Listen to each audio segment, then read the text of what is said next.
स्वरचित कविताएं एवं motivational speech और स्टडी मटेरियल के लिए शेयर एंड सब्सक्राइब करें हमारा यूट्यूब चैनल धर्मेंद्र स्पेशल और बेल आइकन दबाना ना भूलें। नमस्कार, मैं धर्मेंद्र आप सभी का स्वागत करता हूं अपने YouTube channel Dharmendra Kumar special पर। और विशेष रूप से मैं स्वागत करता हूं कक्षा 11 में अध्ययनरत छात्र एवं छात्राओं का। आज हम पढ़ने वाले हैं नागरिक शास्त्र। कक्षा 11 की नागरिक शास्त्र और नागरिक शास्त्र के अंतर्गत हम पढ़ेंगे तीसरा चैप्टर चुनाव और प्रतिनिधित्व। ये पहले बुक का चैप्टर है, चुनाव और प्रतिनिधित्व, और तीसरा चैप्टर है। तो आइए शुरू करते हैं आज का अपना चैप्टर चुनाव और प्रतिनिधित्व। लेकिन उससे पहले आपसे मेरा निवेदन है कि आप एनसीईआरटी की बुक अपने साथ लेकर बैठें और साथ में साथ पेन और कॉपी लेकर जरूर बैठें, जिससे कि आपका कोई पॉइंट मिस ना हो पाए। और यदि पसंद आए तो like, subscribe, share and comment जरूर करें, जिससे कि कोई आपका दोस्त आपसे पीछे ना रह पाए। तो आइए शुरू करते हैं आज का अपना टॉपिक चुनाव प्रतिनिधित्व, यानी चुनाव और प्रतिनिधित्व। तो इसके अंतर्गत हम ये पढ़ेंगे कि चुनाव क्या होते हैं, क्यों जरूरी होते हैं भाई, किस चीज के लिए क्या चुनाव होते हैं, और चुनाव से क्या फायदे होते हैं, चुनाव आयोग क्या करता है, उनका नियुक्ति कौन करता है, और चुनाव आयोग का सीमांकन कैसे किया जा सकता है, चुनाव आयोग के काम क्या होते हैं, और चुनाव में सुधार कैसे करें और क्या क्या सुधार की जरूरत है। हम इस विषय पर आज चर्चा करेंगे इस टॉपिक के अंतर्गत चुनाव और प्रतिनिधित्व, जिसका कि आज पहला पार्ट है। तो आइए शुरू करते हैं। पहला क्वेश्चन है कि चुनाव की हमें जरूरत क्यों पड़ती है। देखिए, आखिर चुनाव लोग करते क्यों हैं, क्या आवश्यकता होती है चुनाव करने की। तो देखिए, चुनाव इसलिए होता है क्योंकि हर एक कोई भी व्यक्ति पूर्ण रूप से किसी भी फैसले को नहीं ले सकता।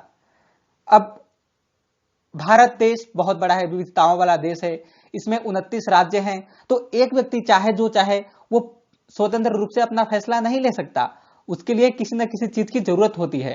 तो अगर हम बात करें कि चुनाव क्यों आवश्यक है, तो कुछ ऐसे फैसले, ठीक है, कुछ ऐसे फैसले जिनको आसानी से लेना बहुत मुश्किल होता है, यानी कुछ ऐसे फैसले जिनको लेना बहुत मुश्किल होता है, उसके लिए चुनाव का आवश्यकता होता है, चुनाव की आवश्यकता होती है। देखिए, चुनाव की आवश्यकता इसलिए होती है क्योंकि कुछ ऐसे फैसले होते हैं। अब जैसे गांव में आपको नाली बनवानी है, सिंचाई के लिए नहरें बनवानी है, तो आप अकेले थोड़ी ना बना पाएंगे। उसके लिए आपको पहले ग्राम प्रधान को चुनना पड़ेगा, है ना। फिर ग्राम प्रधान के ऊपर जो होता है ब्लॉक प्रमुख, फिर ब्लॉक प्रमुख के ऊपर होता है बीएसए, कोतवाल, डीएम। तो इनसे क्या होता है, कड़ियां एक दूसरे से जुड़ी हुई होती हैं, है ना। तो इस चीज के लिए अगर गांव को या फिर देश को विकासशील न रह करके एक विकसित बनाना है, तो हमें चुनाव प्रणाली की बहुत ही आवश्यकता होती है। तो आई होप समझ में आ रहा होगा आपको कि कुछ ऐसे फैसले जो आसानी से नहीं लिए जा सकते अकेले, उस चीज के लिए चुनाव प्रतिनिधित्व का होना बहुत ही जरूरी है, ठीक है। तो अब हम बात करते हैं कि क्या अलोकतांत्रिक यानी गैर लोकतांत्रिक देशों में चुनाव होना संभव है। तो देखिए, क्या गैर लोकतांत्रिक देशों में चुनाव हो सकता है, तो बहुत लोगों का जवाब हो सकता है हाँ या नहीं। सबके अपने अपने मत होंगे, अपने अपने विचार होंगे, लेकिन जी हाँ, हो सकता है। देखिए, क्या मेरा प्रश्न है यहाँ पे कि क्या जो लोकतांत्रिक देश होते हैं, क्या वो भी तो अपना चुनाव करते हैं या नहीं करते। करते, बिल्कुल करते हैं। लेकिन लेकिन लेकिन यहाँ पे एक चीज का विशेष ध्यान रखें कि चुनाव तो होगा, लेकिन स्वतंत्र और निष्पक्ष चुनाव की कोई गारंटी नहीं दी जा सकती कि चुनाव स्वतंत्र हो रहा है या नहीं। क्योंकि आजकल देखिए, अपने भारत देश की अगर हम बात करें तो यहाँ पे पहले क्या होता था, चुनाव के लिए थंब पैड का इस्तेमाल किया जा सकता था, है ना।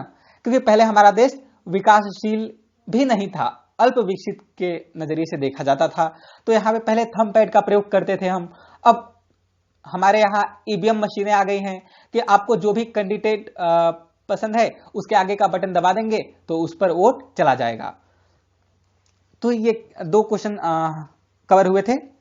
चुनाव हमें क्यों जरूरी है, किस चीज के लिए जरूरी है, और क्या लोकतांत्रिक देशों में चुनाव हो सकता है या नहीं। तो आई होप आपको समझ में आया होगा।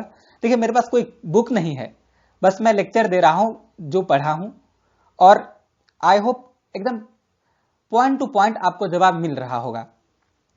अच्छा, अब बात करते हैं कि चुनाव आयोग का सीमांकन कौन करता है। तो देखिए, चुनाव आयोग का सीमांकन कौन करता है, इस बात को लेकर बहुत सी चर्चाएं होती हैं। तो चुनाव आयोग का जो सीमांकन करता है वो करता है परिसीमन आयोग। कौन करता है? परिसीमन आयोग। अब देखिए, जैसे उदाहरण के लिए हम यूपी की बात करें तो यूपी में 403 विधानसभाएं हैं। अब जैसे मेरा विधानसभा घोरावल है, तो घोरावल में कितने क्षेत्र हैं? ओके, घोरावल विधानसभा के अंतर्गत कितने क्षेत्र हैं और कितने मकान है, कौन से नंबर का ये विधानसभा है, इन सब का जो देखरेख करता है वो करता है चुनाव आयोग। यानी इन सभी क्षेत्रों का निर्धारण कौन करता है? चुनाव आयोग। तो आई होप आपको समझ में आ रहा होगा। अब देखिए, जैसे मैं फिर से आपको समझाने का प्रयास करता हूं कि हमारा विधानसभा हो गया घोरावल, क्रमांक संख्या कुछ, और इसमें हर एक विधानसभा की अपनी एक संख्या होती है, जैसे 1 2 3 4 कुछ भी हो सकता है जिस नंबर पे वो विधानसभा होगा। तो हमारा विधानसभा कौन से नंबर पे आता है, उस विधानसभा में कितने क्षेत्र हैं, उस क्षेत्र में कितने गांव हैं, कितनी जनता है, सब इस चीज का निर्धारण कौन करता है? चुनाव आयोग। तो अब आई होप समझ में आ गया होगा आपको प्रश्न उत्तर। अब बात करते हैं कि जी हाँ, परिसीमन आयोग की नियुक्ति कौन करता है? तो परिसीमन आयोग की नियुक्ति करता है राष्ट्रपति, जो कि कैबिनेट मंत्री की सहायता से करता है, यानी मंत्री परिषद की सहायता से करता है। अच्छा, अब बात करते हैं हम कि पृथक निर्वाचन मंडल से आपका क्या अभिप्राय है। तो देखिए, पृथक का मतलब होता है अलग। आप समझ गए होंगे कि पृथक का शाब्दिक अर्थ होता है अलग। तो पृथक मंडल क्या होता है, इससे आपका क्या अभिप्राय है? तो देखिए, किसी भी प्रतिनिधित्व को, यानी किसी समुदाय के प्रतिनिधित्व को, समुदाय, ठीक है, किसी समुदाय के प्रतिनिधित्व को या प्रतिनिधि को उसी समुदाय के व्यक्तियों द्वारा वोट दिया जाता है, इसे पृथक निर्वाचक मंडल कहते हैं। देखिए, अब जैसे मैं उदाहरण के लिए चौहान हूं और मुझे सिर्फ चौहान वंश के लोग वोट देंगे, तो एक क्या होगा? पृथक निर्वाचक मंडल हो गया, पृथक निर्वाचन मंडल। और ये ही आज हमारे देश में एक अभिशाप सिद्ध होता जा रहा है, अभिशाप का कारण बनता जा रहा है। क्यों? क्योंकि यहां पे जाति पाति का प्रसार हो जाएगा इस नजरिए से, अगर पृथक निर्वाचन मंडल लागू होगा तो। लेकिन 1909 और 1919 के दौरान अंग्रेज इस बात को लेकर बहुत जानते थे कि इस बात से भारत में एकता में अनेकता पनपेगी, ठीक है, और इसके खिलाफ मुसलमानों को बहुत भड़काया, परंतु हमारे संविधान में ऐसा लागू नहीं हुआ। हमारे संविधान में अनुपात के आधार पर देखा गया कि जहां पे जिसकी संख्या ज्यादा होगी, जहां पे जिसका अनुपात ज्यादा होगा, वही जीतेगा। तो आई होप आपको समझ में आ रहा होगा। अब बात करते हैं कि चुनाव आयोग के क्या कार्य होते हैं, यानी चुनाव आयोग करता क्या है। तो पहला पॉइंट होगा कि मतदाता सूची तैयार करना। जी हाँ, अब गांव में यह पता करना है कि मतदाता सूची में किसका किसका नाम है, वोटर लिस्ट जिसको हम बोलते हैं, उसमें किसी का नाम है कि नहीं, 18 वर्ष के ऊपर का, और किसी का छूट गया है तो जुड़ा सकते हैं, ठीक है। अच्छा, अब बात करते हैं कि स्वतंत्र और निष्पक्ष रूप से चुनाव कराना। देखिए, चुनाव स्वतंत्र और निष्पक्ष रूप से हो रहा है कि नहीं, इस चीज का देखरेख कौन करता है? चुनाव आयोग, है ना। यदि निष्पक्ष रूप से नहीं होता है तो उसके खिलाफ कार्रवाई की जा सकती है। ओके, अच्छा, अब बात करते हैं कि चुनाव तिथि घोषित करना, ठीक है, कि इस दिन को चुनाव का पर्चा भरा जाएगा। पर्चा भरने के बाद आप इतने दिन से इतने दिन तक अपना प्रचार प्रसार कर सकते हैं। तो ये क्या है? चुनाव आयोग का ही कार्य है। अच्छा, अब बात करते हैं हम कि मतगणना की तिथि तैयार करना, ठीक है। अब जब वोट हो जाते हैं तो मतगणना कब होगी, वोटों की गिनती कब होगी, इस चीज को कौन करता है लागू? चुनाव आयोग। अच्छा, अब बात करते हैं हम कि